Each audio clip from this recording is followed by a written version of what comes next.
What's good? It's your host, King Crucial the Great of the King's Table Podcast. I got my boy King Chaos in the building. Yo, And today we have the Law of One on the chopping board. And without further ado,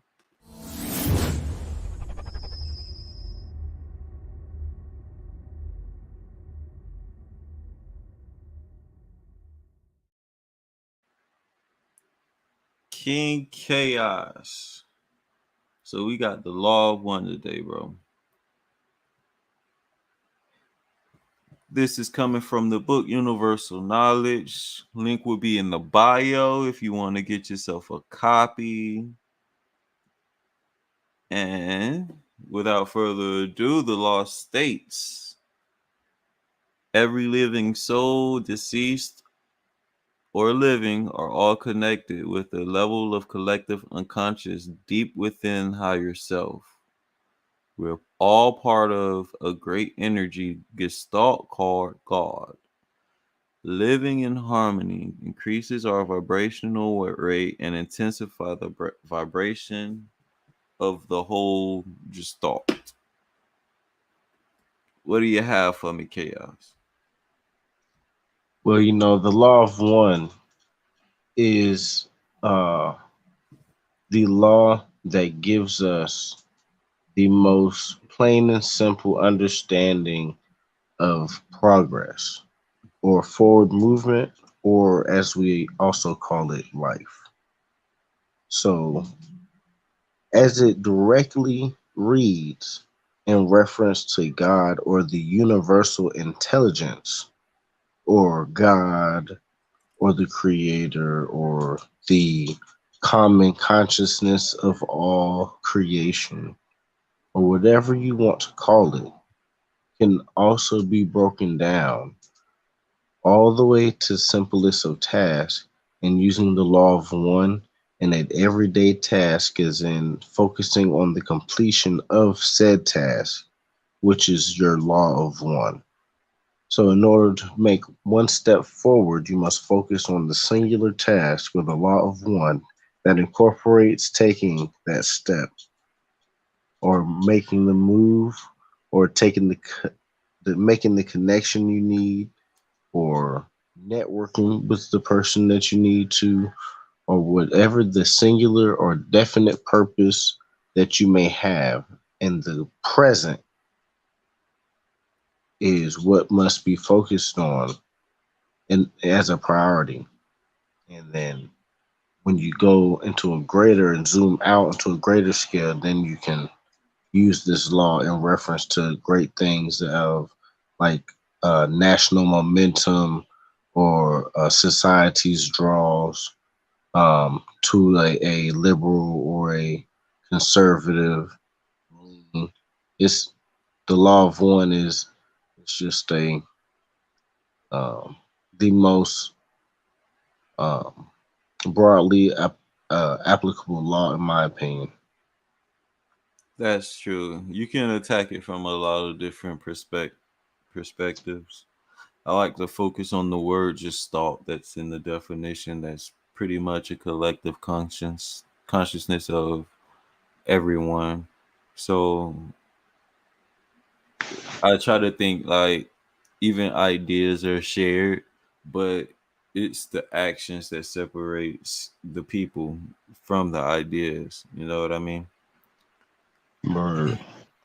But in the totality of the law, it reminds me of one of the bars I said in one of my songs called Enlightenment. And I was like, everything is one, all is now is forever. Because whatever we say, whatever we do in this moment forward is there forever, is done, is a part of history, whether there was no witnesses or a lot of witnesses, you know what I mean? So some ideas don't get a lot of witnesses, but that doesn't mean that they weren't there. You get what I mean? Right. And so that's where I feel like the law of one is pretty much people building on the universal idea. of human sustainability in my overall perspective of that law. And So yeah, and on that law, that's pretty much what I got on it. As far as it pretty much you know explains itself. Every living soul and living and deceased are all connected with a level of collective unconscious deep within the higher self. So that would mean like, that connection to the God, greater greater energy that is everything. The God particle. yeah, so when it's like it's bigger than one person, anything bigger than one person, a system, a company, an idea, it's all relative to the law of one accord. And with that being said, I guess we can get into today's curveball, which, to be honest, really isn't much of a curveball because we've mentioned this guy a few times already. And I don't feel like giving him or mentioning his name, but you know that there's a character that's been, you know, a menace into the hip hop community, he like to say. You talking about Unc? Yeah, we'll call him that. We'll call him Unc. So apparently, Unc allegedly um is on his last days. So a close source to him would say, which is why he said that he's behaving this way.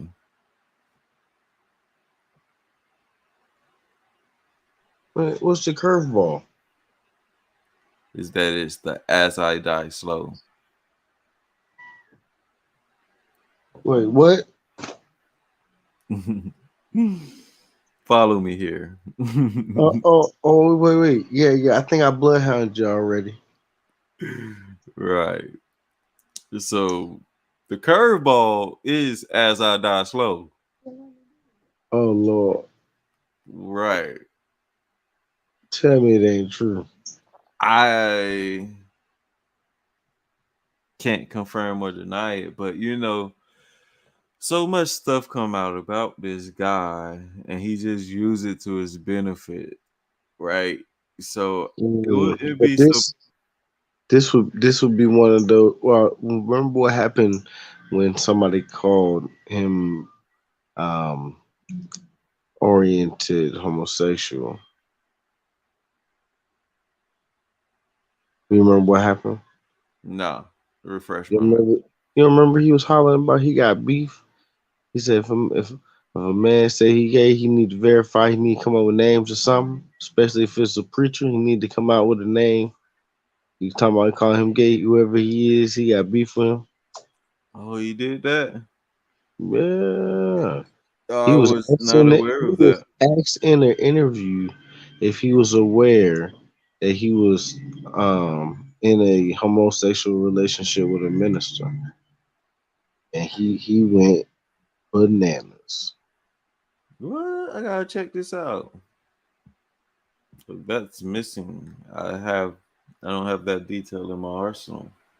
Uh-huh. Yeah, I kind of settled down a little bit recently, and so I just kind of I've been scrolling more often than usual, and I'm catching the clips. The algorithm going feed me what I want to see. Now I'm about to hit you with another curveball. You hit that one. Now let's hit you with another one. So, have you watched the new movie that came out called Breaking that's based on a true story? Mm-mm. I don't think so. So I'm gonna give you the gist of this movie, okay? I'm about to say, let me ask the TV. Go ahead though. Okay. The gist of this movie is about um a Marine veteran. He came home from being deployed, and he had a daughter and an ex-wife. Long story short, the VA took his money, whatever it is they get, their pension or their VA check or their monthly check or whatever he gets, right? So that part of the situation was never explained why the VA took his check. But in his response of the VA taking his check, he goes and hold up a Wells Fargo bank and have a BOMB in his backpack, allegedly, right? Oh yeah, They I'm looking at the trailer right now. right.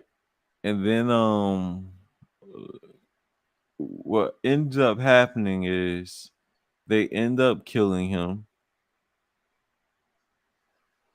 and he was already afraid of being killed by someone, which was another point of the movie that never made sense to me.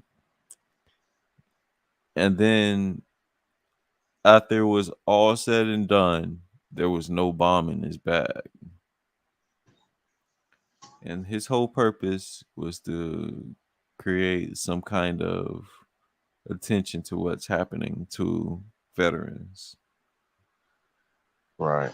So my whole thing was, out of all of that, the VA itself ended up taking this stipend and said that they paid it back for some kind of loan, a college loan or something, which was ended up proven to be false, and it was never identified where that money went. And that's where my curveball come in. That missing money, where could it have possibly gone? Is it part of that hidden, that black redacted part of our budget where funds go missing and we don't know where it goes?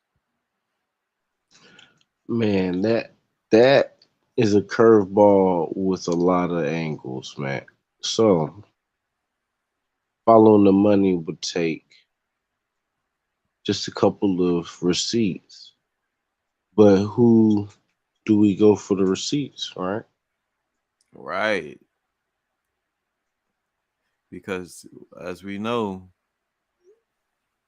Let's see. federal entities are not But citizens. the VA is one of the most notoriously inefficient systems the government funds. Whoa, So whoa, whoa, whoa. It's the federal government that funds it. in either case, they have guaranteed funding and they still haven't figured out how to make it make sense. Yeah, these are facts. This, at the end of the day, I have no military background whatsoever. I have no military experience at all. No. All my military information is secondhand from individuals I know in real life, videos we all see on social media, and it's just funny that so it really makes sense that if you really wanted to turn on your people, right, and you have 2 to 3 times, modestly speaking, the amount of inactive military individuals roaming the streets, it doesn't seem like it would be in your best interest to make sure that they're in their best health. Because if at any point in time you decided to turn on your citizens, you will want those individuals who know the equipment and tactics, as well as the active military individuals who they outnumber now, to Right. be as disadvantaged as possible. Facts. So I almost feel as if that the veterans are purposely mistreated so that if the government decides to turn on the civilians, we are at a disadvantage because the ones who have our back are already screwed up because they aren't properly taken care of. And that is a great point. Home run. If I had a Can't sound, I have the cheering on, the clapping and shit. You know. I can't help it, man. It's it's it's it's why it's why you have me here, man. This is why you have me here. The game wouldn't be fun if we couldn't score. and perfectly said. And with that, this has been an episode of the King's Table podcast. For more content, hit the link below, and we'll see you guys Sunday.